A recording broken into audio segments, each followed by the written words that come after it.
All right. Well, morning, Trevor. Thank you for coming on, having a chat with us this morning. For you guys who don't know who this man is and are watching this is Trevor from the Australian Advocacy Group, who's been doing some great work assisting people in educating them about the so-called fire ant threat that we're having across southeast Queensland and some other options, which, of course, the government doesn't like to offer other than poisoning everything.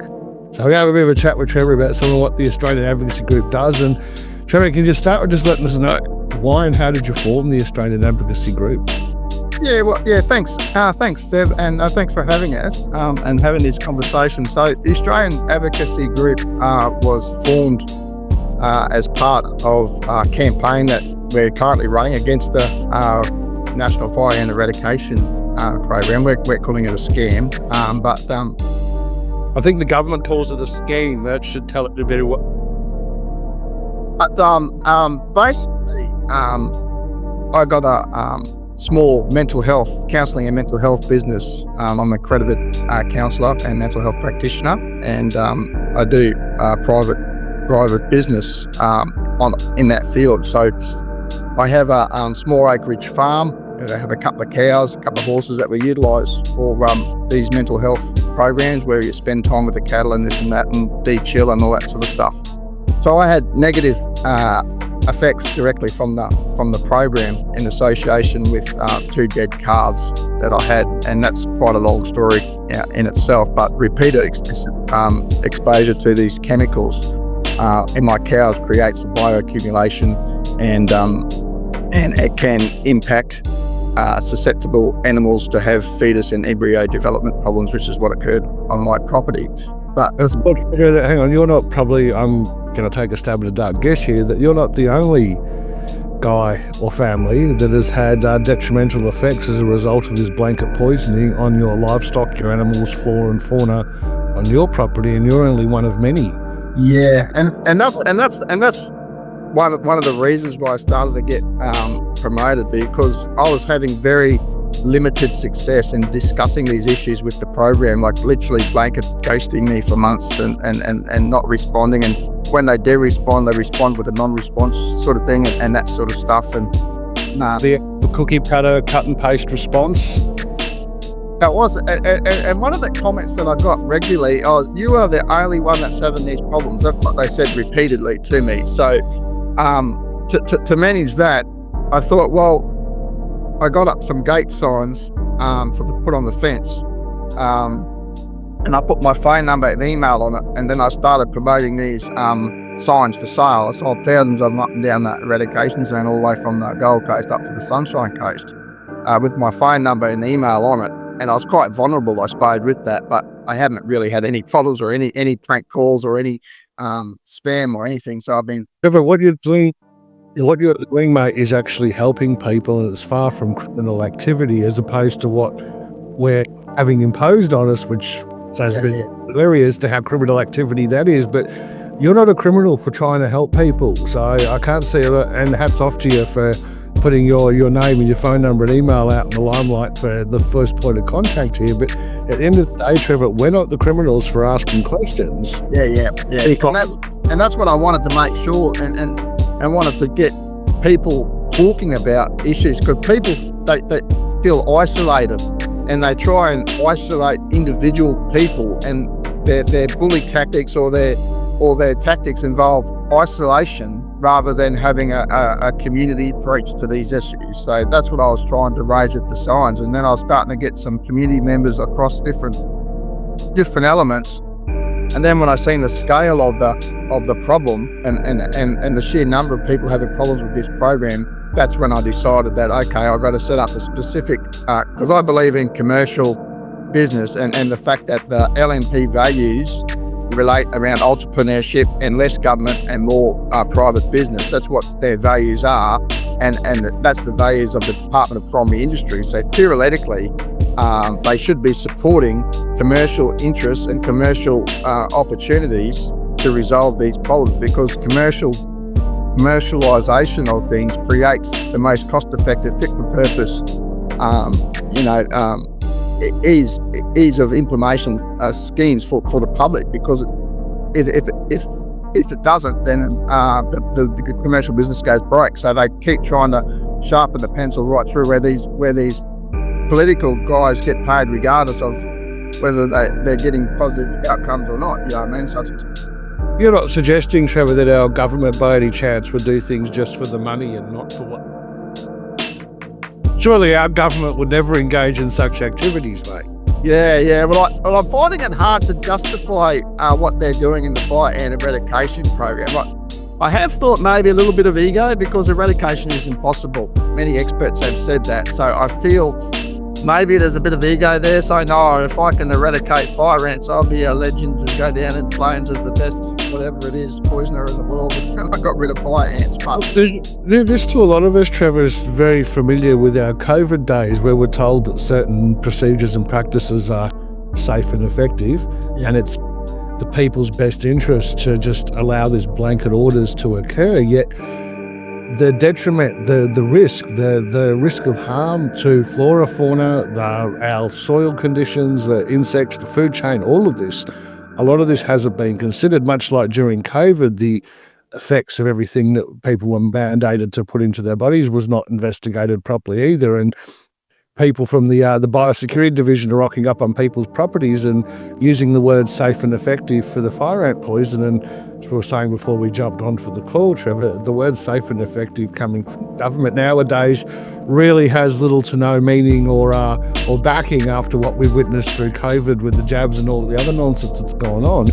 And now we've got a new safe and effective thing that they're trying to push and impose on everybody. But again, where's the informed consent to allow this to happen? It's no different to what we saw in COVID with the lack. I think COVID created an atmosphere where a lot of people now they've lost faith in or lost trust. There's a lot of lost trust there. There's a lot, and regardless on whether it is safe and effective these days, there's no trust there, and that fear of that government thing is creating human harm anyway. So it doesn't matter. It doesn't really matter what they say, because if the people have got no trust in what they're saying, then like you say, they're violating their consent and their private property. And look, I think, most of us didn't have a lot of trust in our government at a state or federal.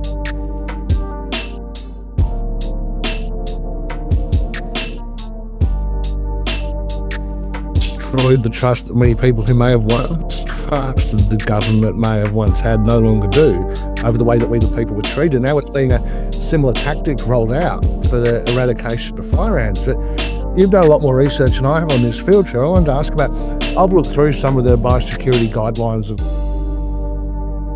and the manufacturer specifications for these fire ant poisons, which they're applying quite liberally in some areas, to say the least. But all the guidelines, specifications, the rules, the biosecurity and the manufacturer's guidelines all say that this is not a preventative treatment, that these poisons are only to be used once a fire ant nest or colony has actually been identified. And you're in southeast Queensland, and as I'm hearing from a lot of friends and people I know around that area, they're not identifying any sign of the fire ants, they're just doing a blanket cover everywhere. And this is leading to a whole host of other problems as well, as far as the insects are building up a resilience to it to make it less effective, not to mention the effect going up the food chain as well, because it's not being used as per the manufacturer guidelines or the biosecurity guidelines for a treatment rather than preventative measure. And you've been seeing a lot of this in the area there. We know we talked about your cattle, but what else is being affected by this on properties, particularly where there aren't any fire ants and this stuff is being laid and spread quite liberally? Well, it's interesting that you should say it, because there's a lot of expert opinion there, and that suggests that the prophylactic treatment, which was what we're calling a blanket approach to the toxic poisons being distributed where there aren't any fire ants present or evident, does literally target specifically over five native ant species. So it's not targeted to fire ants. It's very important that people understand that, because they say there's no adverse effects on non-target species, but the baits that they use are not targeted only for fire ants. They're targeted for any ant or any insect that can that can eat this stuff, or either come in contact with it. So That's very important. And so what I'm seeing and what they're saying is by doing that and destroying systems of native ant structures on these lands and killing dragonflies and all these predators of insects that could naturally kill the queens and establishing fire ant nests. So by wiping them, it's actually creating an environment, priming fire ant invasion to be more heavily infested in that area because there's no native competition to stop them. So not only are they not stopping the fire ant invasion, but they're creating an environment that will help and make it more successful with heavier infestations and quicker response time for fire ants to invade these communities, which is very concerning. Yeah. Now, also too, like I'm a big fan of there's always more options than what we're being offered. You know, Trevor, if I'm offered a tea or a coffee, I'm going to go with the option of a beer or a nice whiskey. Cool. I want the other option. Now, again, it's a big thing of the way our government works. They'll tell you to choose between options A or B, but we haven't looked at options C through Z. Yeah. They're not to say these options aren't available. Now, I know from doing a very limited amount of research and homework, nothing like what you guys have done with the advocacy group, but there are numerous other ways without using some sort of a toxic poison that has a detriment on the flora, the fauna, our insects, the ecosystem, anything up the food chain, eating those insects, which is a large portion of our animals here in this country. There's a lot of less chemical, poisonous, toxic ways of dealing with fire ants, and one of the ones that blew me away was as simple as boiling water. We all own a kettle. And if you can identify the nest and you spend a few days putting hot water down the nests, the ants generally don't like being covered in boiling water. Yeah, and I suppose this is where some of the problems occur. Like I've got a license from the University of Florida to operate a piece of technology endorsed by Dr. Joshua King, and it's for insect treatment, safe treatment process, environmentally eco-friendly, safe, hot water process for that sort of thing. So the problem with just tipping a kettle down the hot water down the nest, it might work on a very small, just getting established nest where it's not that deep, you know what I mean? But some of these big established nests could take 50 to 100 litres depending on the soil type and that around it of hot water. So the machine that I use to treat the fire ants nest, so as opposed to prophylactic treatment, this is direct nest treatment. So we got to find the nest and treat the nest, and that's what at the advocacy group, that's what we're saying. We want to stop this rot about just blanket baiting, and we want to move to a more management eco-friendly approach where we're treating actual nests and managing areas. And this hot water treatment is literally just a furnace that creates continuous hot water, low flow, and we use certain techniques to manage that hot water in that fire ant's nest to kill the queen and the brood and destroy the colony. But obviously, like you say, on smaller nests where they just established, because you can notice a nest when it's about when it's first in there, and it's not that deep and there's not that much complexity of it in the early stages, that will probably work. But when you start talking about a fire ant's nest, so that's probably boiling the kettle's probably not a very effective way, but the continuous hot water certainly has shown a lot of successful results. Now, look, once again, Trevor, say like we've got a very clean, safe, and dare I say natural way of dealing with it with just hot water, or particular steam gun or pressure your device that people like yourself are using there. It seems that once again the government's putting profit over health and profit over the needs of we the people, with whatever deals have been done with the company providing this. It seems to be, and this is the problem. It's very hard for people to understand the rationale behind it, and like you say, it does seem, by not offering alternative to chemical solutions and by persisting in an impossible campaign of eradication, a lot of conspiracy theories are formed as to why they're doing this, and it is very evident that greed and money is especially when it's not transparent. It's actually, the whole program's behind what's called cabinet in confidence. So you don't know, what's going on. These tenders are classified, and they're not open tenders for the helicopter distributions, and a lot of the distribution too with the helicopter stuff and that is done over national treated areas like forestry areas where it's impossible for fire ants to establish successful colonies anyway. So with all this, it's really hard for people to understand why they're doing it. Blanket dropping it too. I mean, especially in the thickly, and I know that area up there quite well from living not far from there for many a year. Yeah. You're blanket dropping these powders and stuff from the sky. They're not making it to the ground where the fire ants actually are. A lot of it's been stuck in the trees and the shrubbery in our flora, which is affecting a lot of the other insects, which then birds and our bats are starting to eat. We've just seen this week a report from one of the universities raising concerns over this because of the amount of lorikeets and bats they're getting that have got some weird paralysis going on, which is a direct effect from them eating the poisoned insects, which aren't fire ants. It's interesting, yeah, because fire ants cannot establish. So there's no fire where that is. There's no fire ants there, and not only is there none evident there, it's impossible for them to be there. So I question A, why the hell are they doing it in the first place? But B, the other thing is, the other thing that's interesting there, it's very difficult to prove conclusively that fire ant baits are causing these problems, but they don't. It's like working opposite, isn't it? Because they haven't done any research or evidence to suggest that what they're doing is safe and effective. They've never done any Australian research, and there's nothing to suggest that eradication is even possible. But they don't have to prove that it's safe, and we have to prove that it's not safe. It seems to be the wrong way around. They've flipped it around on us. So let's bear in mind, Trevor, one of our oldest and most ancient maxims of law, which says that the onus or burden of proof lies on the one making the claim.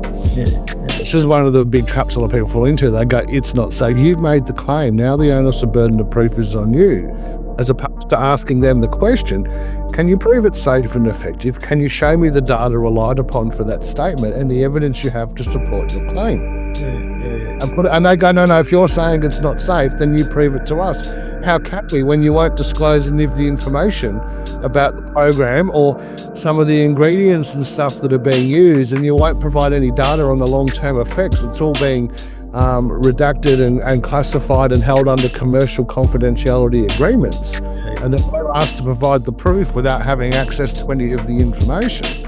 While refusing to provide the proof while I hold all the cards. Yeah, and that's why it's very difficult to challenge these guys on the science, isn't it? Because they're like you say, they're hiding it. It's all retracted, and a lot of money there, and a lot of and they're putting the onus on individual people. They've got a $1.2 billion budget they've spent putting the onus on individual people to fund tests and to fund scientific research when it's not really our thing to do. And that's why I flicked it around, haven't I? And do continue there. Because don't forget, their agenda is to put out as much chemicals as they can from these helicopters and from these all-terrain vehicles and by hand. That's what they want to do, and that's what they want to continue to do. And their campaign involves around postponing or delaying, denying, and discrediting anyone that challenges that, and that's what they're doing. So their campaign is to continue the status quo, continue poisoning it, and it's my campaign and campaigns of others to stop them. So it's as simple as that, and it's very difficult to stop them, like you say, when they're not being honest, not giving you the information, they're wholly behind closed doors. So the best way that I've found to do it is to group together and form a social group, because I just read this here, Zev, because this is important. Like I was thinking about this a lot, and with the AAG, and I feel that the government has a social contract with the people. So I just supposedly they do, Trevor. And let's not forget that our politicians' job description is one sentence: to represent the will of we the people. Yeah. Politicians actually do that job. So I'll just read this sentence. So, founded during a campaign to create better outcomes for Queensland, Australian Advocacy Group is a unique social network of individual, commercial business, charities and other entities of similar Australian beliefs and values providing a platform and dynamics of social advocacy. AAG believes government managing sovereignty of its people does so with a social contract that the decisions and actions of the government serve, benefit and promote the overall well-being of the people it represents, which I feel they're not doing that now. They're representing the bottom dollar. They're representing their corporate donors and whoever wants to offer them the most money. And this is all backwards to how government, as many of us know, how government is meant to roll, Trevor. They're meant to put the best interest of the people first, and to companies and corporations for the best interest of the people. And it seems that some sort of weird mystery, we'll call it, flipped it all around now, and we the people are being governed for the benefit of the companies and the corporations, so our politicians could all make a dollar while they're sitting. They look at most of our politicians, Trevor. They come into politics with not owning much. They're not very well off, but by the time they leave politics, they've all got portfolios of millions and millions of dollars and all sorts of crazy deals going on in business. This is not representing the will of we the people. You're not putting the people's best interest at heart, and you're not looking out for future generations, for the people or our flora and fauna. The practices being put into play, and one of my big concerns with how this is going and up the food chain with the poisoning the insects is our bats. Now, for those watching who don't know, bats are our night bees. They do our pollination of a nighttime, same as the bees do during the day, and our bats are a really important part of our ecosystem. Most people are scared of bats, don't like them, whatever, but they're an essential part of our ecosystem. They do keep the insect population under control, and they're night bees. They pollinate at nighttime when they're flying around doing their thing. These are some of our species that are being affected by this because they're eating these insects that aren't fire ants. And it's now going up the food chain, and some of the birds, that's going up to the other bigger birds that eat the smaller ones, etc. Once you introduce that into the food chain, and we don't know the effects of this yet, Trevor. This is a newish thing, and the research, as you were saying, hasn't been done to show what the long-term effects, one on the soil conditions too, but two on our animals and our wildlife. There's been a lot of work done on the breakdown of these things, and there's a lot of people, a lot of scientific community are suggesting that when these chemicals do break down, that their breakdown components are actually more harmful than the original. So when it breaks down, like they say, they talk about it breaking down pretty quickly, but it depends, like you say, it depends on the soil type. Like my property, small acreage farming, for example, has got high levels of manure and urea and that in the soil because it's got livestock on such a small acreage. So it's probably a lot more of that stuff in the soil than what other properties have that don't have the livestock in that. So the effects on my property are going to be different to the effects on the other property. So the effects of these toxic poisons are very dependent on the environment that they're placed in, the circumstances of the operations around it, the susceptibility of the animals within that ecosystem, and the weather. Yeah, I mean, so they have a blanket approach without considering individuality of each property is just ludicrous, and it's actually wrong, and that's why, you know, I've copped a fair bit of stuff from the program, and that, you know, telling me I'm a nuisance and my behaviour is poor and all the rest of it. It means I'm doing something good, but I believe in what I'm doing, and putting toxic poisons out of helicopters on rainforests or bushlands where it's impossible for fire ants to successfully establish a colony, and doing it over 850,000 hectares, and then trying to move it in on all these residential people as well. And I know I've seen medical certificates from people that are having respiratory problems. They get skin irritations and itches from these chemicals, and it's just ludicrous. But if I gave everybody a teaspoon of peanut paste in Australia and force fed them, regardless of considering their individual needs, then some people are going to get adverse effects. Some people are going to be allergic to it, and only 1.5 to 3% of the population. But some people will die if they don't get the intervention from the allergic reaction. And it's the same with these chemicals. So having a broad range approach is just ludicrous, and it's wrong. Yeah, the blanket approach is never a good answer to it without, you know, establishing individual needs. Something else I noticed looking into this, Trevor, that the environmental impact statements for the use of has been negated, and there's a lot of other stuff that with such a large operation has been negated or avoided by the government departments for any testing, data, research, safety, investigation, reconnaissance to look at the area first. It's now we'll just fly over it and drop it, And I've had a number of members contact us who have got organic properties and commercial organic properties and have been told that if you don't let us on the property to drop the fire ant poison, we're going to spray you by the air. And they're like, it's an organic property. I would lose my livelihood, my organic certification. And they're like, mate, you got fire, show me the fire ants. I can't. And they're trying to ruin a lot of these organic farms with doing this as well, with no regard for the fact that that is a viable commercial business that is reliant upon no chemicals on the property to maintain the organic certification. And not only that though, I feel lifestyle choice, whether you're registered as an organic farm or not, there are people that have a lifestyle choice of living pesticide-free lives. I feel that is their decision to make, and they should be free to live their life the way they choose. So even if you don't have the certification of organic farming, which is just like you say, a commercial business, and that's just something to value add to a product.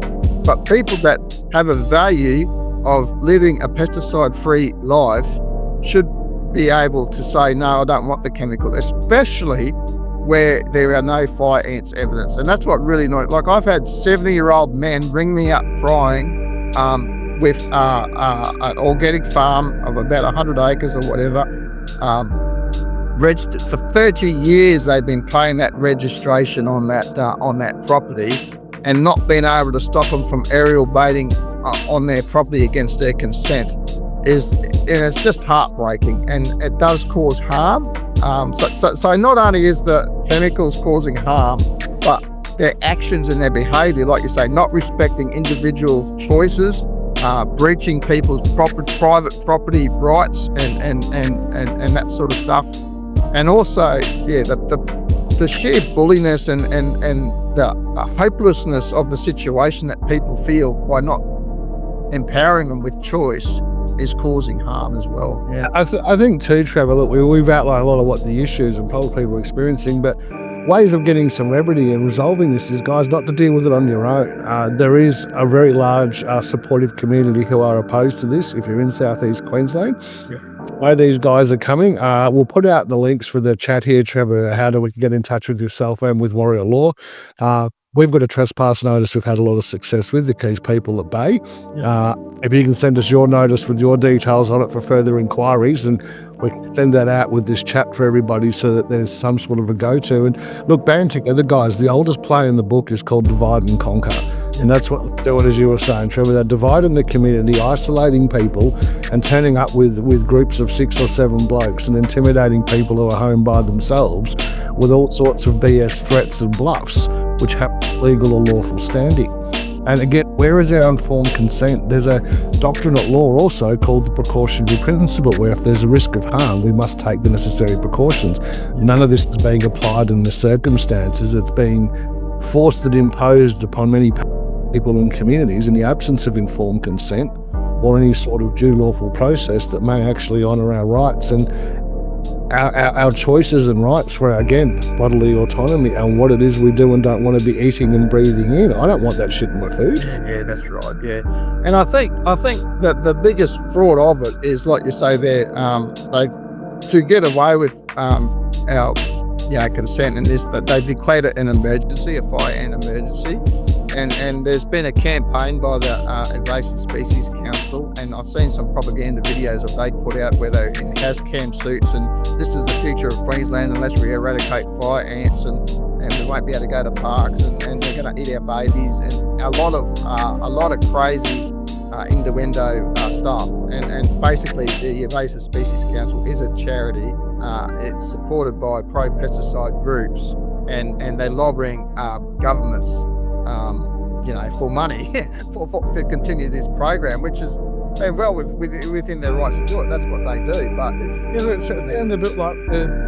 sounds a bit like the TGA being 90-something% funded by Big Pharma. It's the same with these invasive species mobs set up with a fancy name, funded by these chemical companies to basically protect our wares under the guise of some organisation that's supposed to be helping we the people.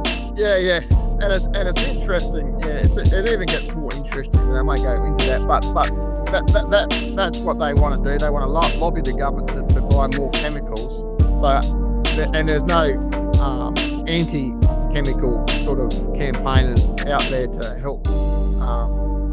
No, because we're not well funded to donate to the major two parties to lobby them. Let's call lobbying what it is, Trevor. It's how much money can you donate to the major two parties?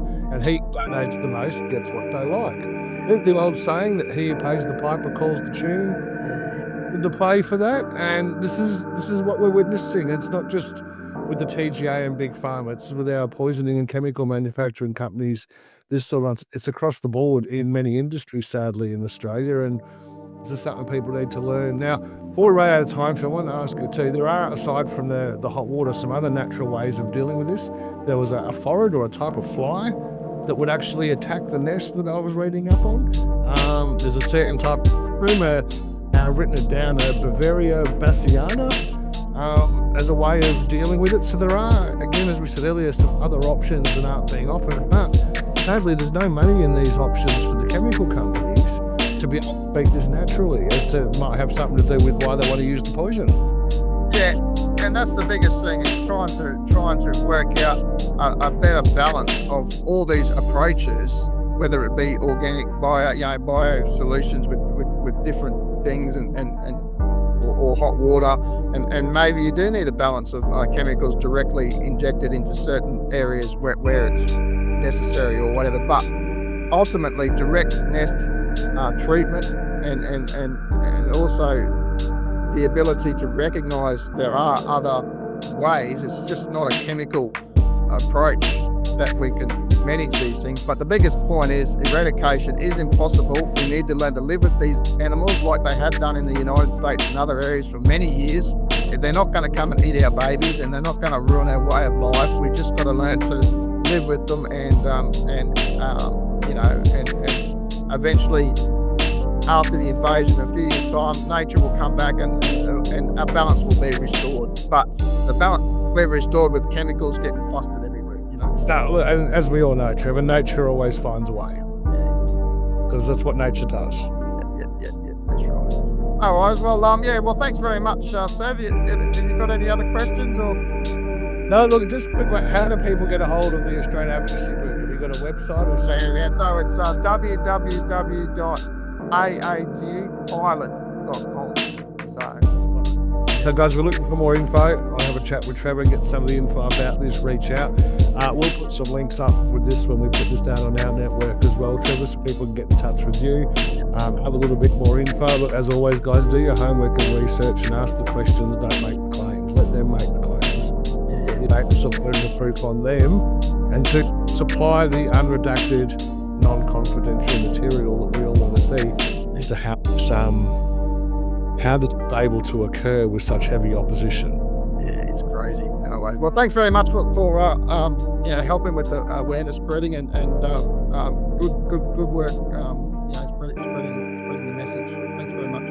Well, look, thanks for coming on and having a chat with us, Trevor. And look, I'm sure many people will be coming to the website for some further information and assistance, mate. And thank you again for your time this morning. No worries. Thank you. Well, thanks, mate.